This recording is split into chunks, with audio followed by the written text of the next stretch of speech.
I don't know if our situation would have ended up the way that it did if every single person in it was perfect and it was a miracle. It just really was a miracle. It was a miracle. Yes, it was. The right people were there. And and that's how it is with all of us. You guys know this, that no matter what it looks like on the outside, when you get to the other side, you will see clearly if you believe that every person was chosen to play a specific role in that part of your journey. And that's that. Listen, thank you. Can I get a hug? Thank you. Wonderful. Thank you so much. You guys, I'm gonna cut to commercial real quick when we come back. Yes, it is. Pastor Rudy. So don't go away. When I saw you, I would lose control. Made me feel like there was no tomorrow. Should've told you that you're beautiful, but the days pass and now it's so long ago.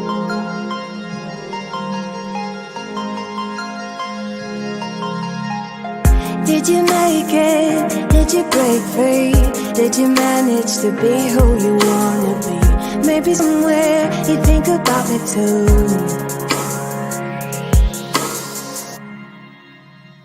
I wonder where are you now? Today and CERT Ministries. I want to ask you first before we get into CERT Ministries and the Slave Free Project. Tell me about, in my notes. It's called, hold on. Oh, here it is. It's called the When and If Ranch. Yeah. I find that name very intriguing. Yeah. Talk about that for a second. So when I was 16 years old, I sent myself to boarding school back east. And what I found was that at the boarding school, there was a schooner. It was a sailboat that had been donated by General Patton's wife.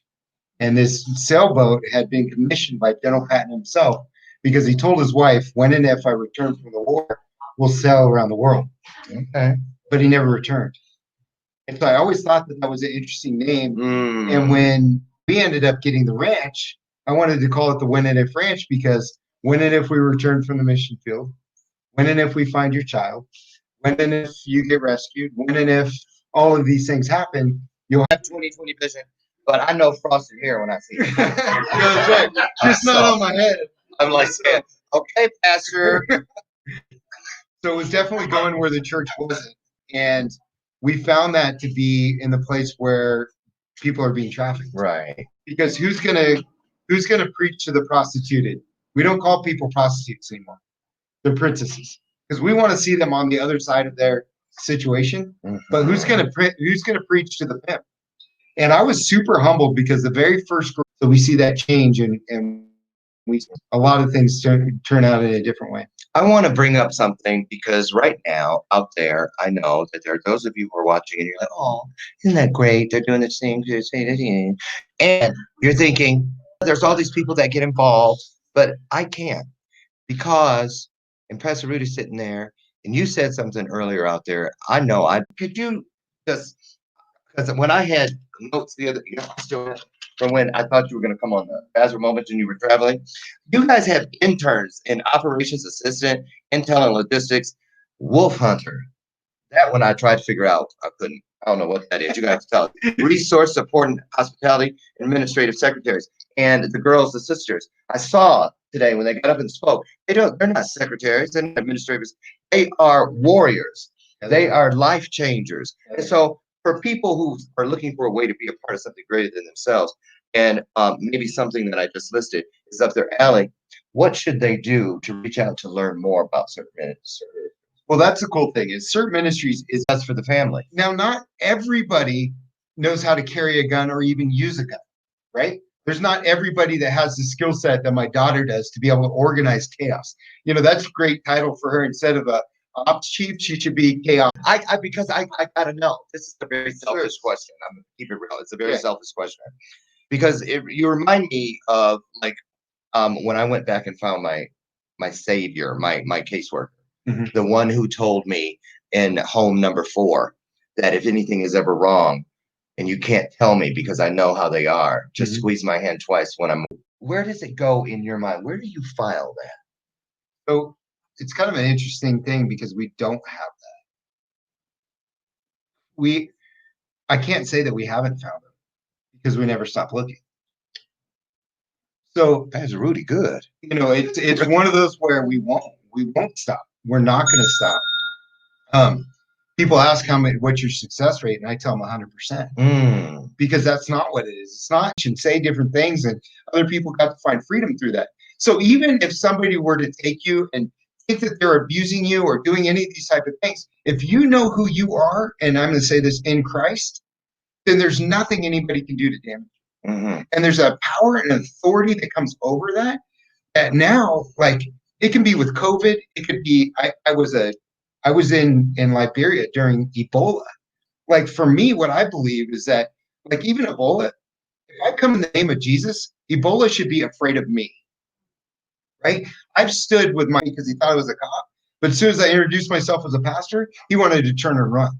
So for me, it's like a different type of authority that comes in a freedom. Right. That you can't kill a dead man. You can't kill a dead man. There you go. Right? I died in my sin, and I'm alive with Christ. And there's nothing that anybody can do to put me away. Because I'm going to live forever. I heard that. Well, there you go, Pastor Rudy. What a great way to end it on. Thank you so much.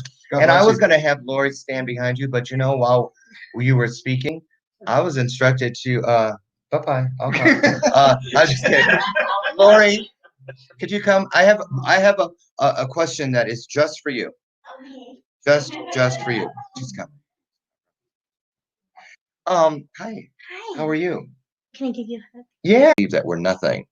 And I remember the one that used to get me all the time when they were talking about placing me in homes and stuff. As you get older, it's harder and harder and harder to place a kid that's getting older. They'd always say, well, he's most likely damaged.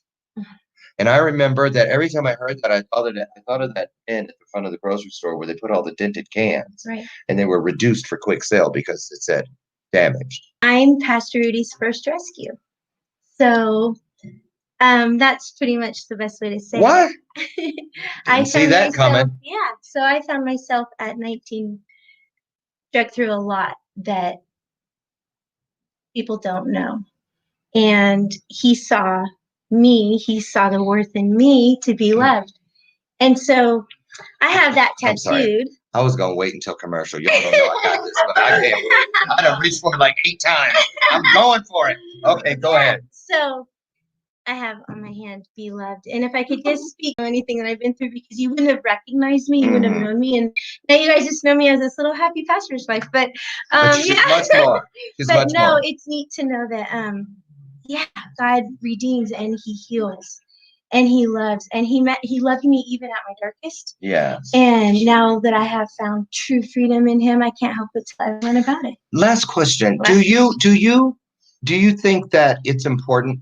Do you see the difference? Do you see a light come on, or what happens when you share with these girls fresh out that, listen, I know, because I was you. Yeah, I've been through some stuff. Right. So that's what you say. And do they instantly believe you? Yeah, I think so. I think so too.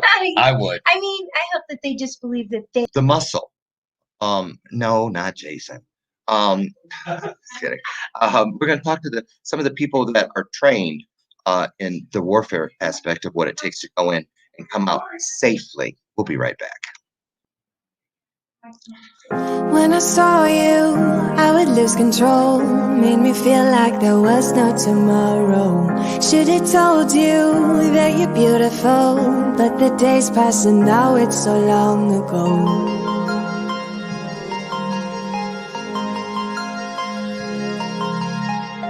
Did you make it? Did you break free? Did you manage to be who you wanna be? Maybe somewhere you think about me too.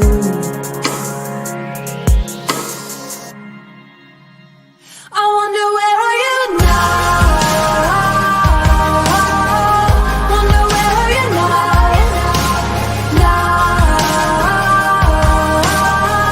Wonder where are you now? Wouldn't know my name. Pastor Lori's wife. So you're a pastor? You are a pastor too? No. Oh, you really are though, because you ministered to me. So I'm gonna give you that one. So Mike, do you remember your first mission with Sir? Yeah, I do. I don't know how much I can say about it. Well, I'm just asking about you. about Yeah, you had to go absolutely. home eventually. Mhm. You had to get in the shower. You had to eat, you had to Mhm. find appetite. Obviously, you did. So Clearly, No, I was a 12-pound baby. you were. I was. Wow. Yeah, I was born this way. Oh my goodness. That's a whole nother show, y'all. Right. So, but you see things. Jason gave an example of when you're standing by the car, and you can. Pain, you know, and trauma and stuff. And through my faith was something that empowered me to want to be able to. And all it came down to was just showing compassion to her in that moment. It wasn't like it wasn't like years of training or something. I just wanted to be compassionate to her. But you do have years of training. Yeah. Retired law enforcement. Yeah. So you go in prepared, for worst case scenarios, Mhm. right? Mhm. So and here's what I have for you. It's interesting how these purposeful questions are coming for people. I had my little sheet, me, I had my little stuff to the side. But with Lori, the thing about the damaged versus wounded, and now with you, Mhm. just okay, here it is. I remember back in the heat of my addiction, I told January somebody this thing as No. much as it is being willing to live. And so is that the case? And what do you say? You have your own kids? Yeah, I do. So what do you say to them when you're going out and I may not, it's possible I might not come back. I think it's always important to try to think beyond that and think about, that I could go out and have a bad day, but I mean, when we go do that, somebody's already having a much worse day than we're having. And when you see something from that perspective, it would be awfully hard to your own safety in a situation where you consider that. But that's not even really. I mean, that I don't know. You got to think about a child or a young girl, young boy, whatever, and their family. I mean, if you've A lot of it we've seen right here on the screen tonight is perpetrated right in the brightness of day. So when you see people making those what could be fatal mistakes, do you ever have to hold back to not run up and say, "Are you crazy?" Yeah, I think we live in a world where everybody wants to offer up to somebody else the problem somebody else is doing, right? And tell them what they're doing wrong with, masks or no masks or right turn or left turn or, whatever it is. I mean, anything. Sure. We want to share how we're right and somebody else's opinion is wrong or whatever. But in reality, I mean, again, I go back, to my faith, and it's really more of a don't tell somebody about your faith, show them your faith. Right? I mean, when I was in law enforcement, I tried to live my life in a way with my kids, and they always knew that they were loved. Right? My wife always keep your finger off the trigger. Keep your finger off the trigger. First thing. Don't touch a hot stove. Don't touch a hot stove, and make sure the truck's and don't eat the last piece of chicken. Right. So okay, all right, Mike, Big Mike, Hey, it's bro. a pleasure. Thanks Sure. for coming in and telling us all this. Yeah, Thanks so much. So, it takes girth to get it muscle to get a round of applause in this place. Tough room. So listen, really quickly, and then we're gonna go to break again. But before we do, we're gonna go from brawn, strong, to the meek. Christopher, come on. And, and one of the other things that I've seen is a lot of missing for autistic kids, teens, Vulnerable autistic kids. even adults. And some I found, some not as fortunate, and it makes you wonder how many of them are also sucked into the whole human trafficking thing. And because they don't have as much of a voice, that they're even more vulnerable to being Exactly. beaten in the Oh, that's an face. easy target. Yeah. Right. So you, I know what you do with your From Autism to Artism project, and do you think you will be inspired to create some artistic pieces based on what you've learned and experienced here this weekend? Good question. Well, maybe I'm planting it for a reason. Did you manage to be who you wanna be? Maybe somewhere you think about me too.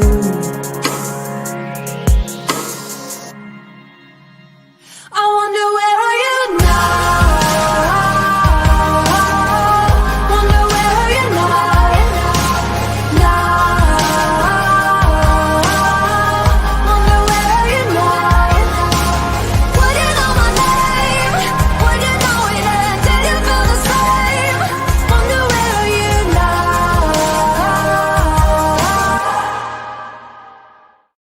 We got 3 people. Hey, we're back.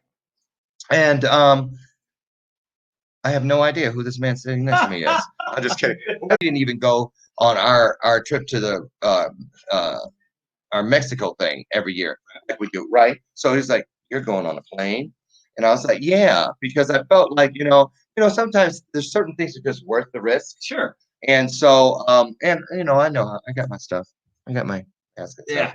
So tell us, what was it that drew you guys to come? Because Watching Rudy speak, what I love about listening to you, and I love about listening to other people talk about God, is that it enhances your own meaning of God when you hear it.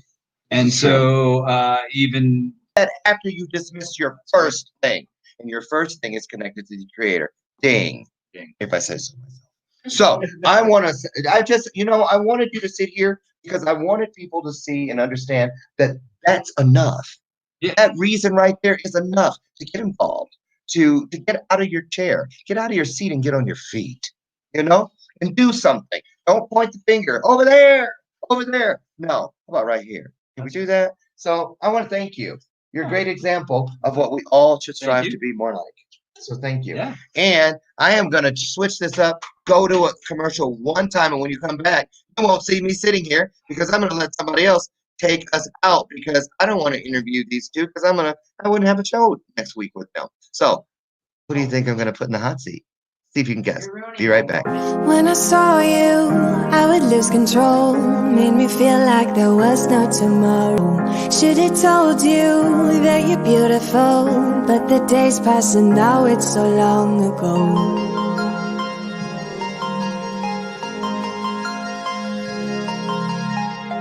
Did you make it? Did you break free? Did you make All right, cool.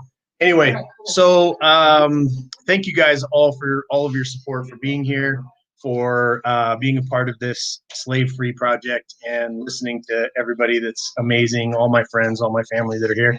And we have January, who thinks this is bathrobe moments. I'm ready. You ready? Bathrobe right bathrobe moments. So this is Lauren Harris with bathrobe moments. And I got the black slapped off me somewhere along the way. So, but anyways, so I want to talk about, she was the one that helped me. I was criminalized, dehumanized, and stigmatized by my trafficking. Mm-hmm. And Talk a little bit about how that happens, because I think it's interesting how they call it grooming, right? They call it grooming to kind of lessen the power or the energy behind what actually happens to these women and boys, right? These girls and these boys as they get entered into trafficking. Well, I was a recipe for a predator already. I was sexually, physically, and mentally abused, and I was running from home, and a female found me, and she's my trafficker. Most of my abuse comes from females. Earlier, that the only person that was looking for me was her. I always could count on her finding me. Every time I ran away from that property, every time I left that property, or every time I went into the system and came out, she would be at the front doors waiting for me. And I'm like, if this is all I have, this is my support system, then I got to be loyal to it. And so I continue to live it back there. And that trauma, I talk about it where how does a 14 and a 13-year-old go into an abortion clinic with no parent and have 2 abortions and nobody asks what happened to you? Right. And where your parents, or the abuse and the marks in certain areas and the tears everywhere. Up on the poster, there was a poster that said missing. And right in front of it, there was a girl who was standing there waiting to be picked up. Right. For that deal. And you see people just driving by, and it becomes normalized, right? How do we teach people to unnormalize? That came in that is delirium and they've had to be hospitalized. Or we have women that have just been on a bad date and raped, and they're afraid to call the police because they have warrants for their arrest. What the fuck? Yeah. We're not allowed to report rape now because they're afraid that they're going to get arrested. And so it keeps that complex trauma on top of trauma that they're never going to tap into these resources. And our organization gets to be a part of so many bridging the gap. Like we just recently, when I called you, like there was a 16-year-old that was sold for $40 a crack from her mom.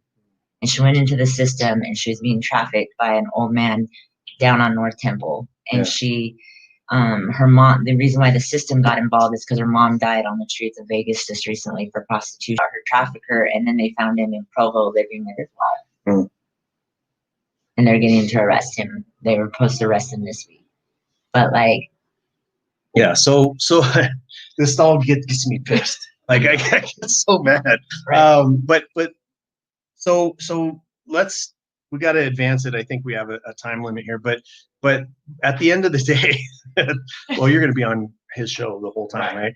So, but at the end of the day, I think what people need to hear from you is, you know, we're somebody's watching the show. They're sitting at home. They're, you know, suburban. They're living in a city. They've got a job. They're, you know, they're. You know that the last person. start taking this. There you go. Is that how I make money? Yeah, that's used to. Anyway, we're gonna too soon walk by, or that we take for granted, or that we forget they're humans that are hurting and need love, right? And you do that, and then you get off of work, and then you go out and you do outreach until 2, 3, 4, 5 o'clock in the morning. So people that are looking for how can we get involved, how can we help, what do you tell them? We tell them that we obviously have a Facebook page. We have a website where we have PayPal. Everything is ran solely off donations and volunteers. Nobody gets paid on my organization. Not a person. And most of those, the reason why we get to knock on these hotel doors is because of that hygiene pact with a personal note in there. And most of these notes are written by other women that have been exposed, exploited, addicted, lost their like self-esteem. And March, you're going to start seeing a theme that the turning point for most people is just being cared for, just showing a little bit of love, just showing a little bit of care. Where's Austin? Oh, Come on, man. I'm Come on. sorry, you're hyperventilating. I'm hungry. So his shirt says he's definitely not on drugs. And I'm not. Not at all. So your story, just tell everybody a little bit about your story and get them up to speed on, and then I want to ask you some other questions. So Oh, my heart. I watch